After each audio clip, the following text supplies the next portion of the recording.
Hello, I'm Dr. Claudia Laufer. I go by Kai, and thank you for joining me for this class, Eating with the Seasons. I originally developed this class as a patient education tool. One of the things I've noticed was that the majority of patients that came to see me were utterly confused about what constituted a healthy diet, and most of them were taking multivitamins because they said they weren't sure whether they got all the vitamins and minerals and nutrients they really needed to get. A lot of that confusion came because there's a lot of conflicting and contradicting information online about nutrition. A lot of my patients said that that their doctors didn't really know much about nutrition either. They generally advised to look out for calories and fats and carbohydrates.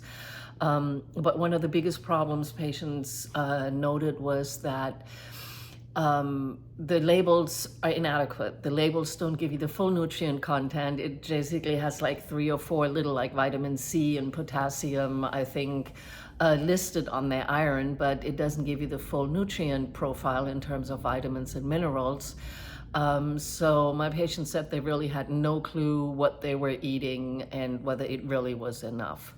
Now, unlike Western nutritional approaches, which focus heavily on the macronutrients and numbers in general, percentages of vitamins, Eastern medicine is a little bit more fluent. Eastern medicine uses concepts from nature to describe the energetics and effects of foods. So instead of using numbers and measuring the fats and the carbohydrates and everything, we use flavors like bitter, sour, sweet. We use colors, if something white, blue, red. We use temperatures. There's some hot foods, there's some cold foods. We look at concepts like dryness and dampness. And each one of these little characteristics gives us some information about the foods. So in flavors, for example, sweet, light sweet is good to further digestion. Bitter foods are generally draining and downwards and can help with clearing some heat. Colors in general, each color comes with a specific nutrient profile. And also we correspond the organ networks to the colors. So anything that is green will have an effect on the liver, and that means that anything that is green, for example, will be good for detoxification. And that goes for all of it, like with temperatures. There are hot foods, like if you eat a spicy pepper, that is a hot food. So for somebody who has a tendency to run more cold, the hot food's really good. For somebody who's always sweating and hot, the hot food like a pepper may worsen the symptoms. So we'll go a little bit into those dynamics during this class.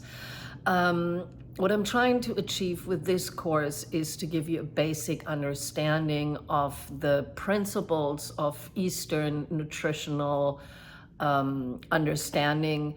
And I want to focus heavily on the natural cycles. Since Eastern medicine is really based on observing what is happening in nature around us and then applies the patterns that they see to the inside of what's happening within our bodies, I want to get a little bit into the different cycles of natures and how they affect us with it.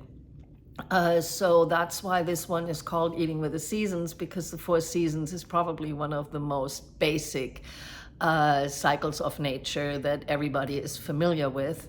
And each season brings its own challenges with it. And it just happens that if you eat with the seasons, the foods that grow within the seasons will actually support your body through what the environment is throwing at you. So let's start, first of all, with food as medicine. That's the first part I want to talk about. Like, what is medicine and how does food fit into medicine?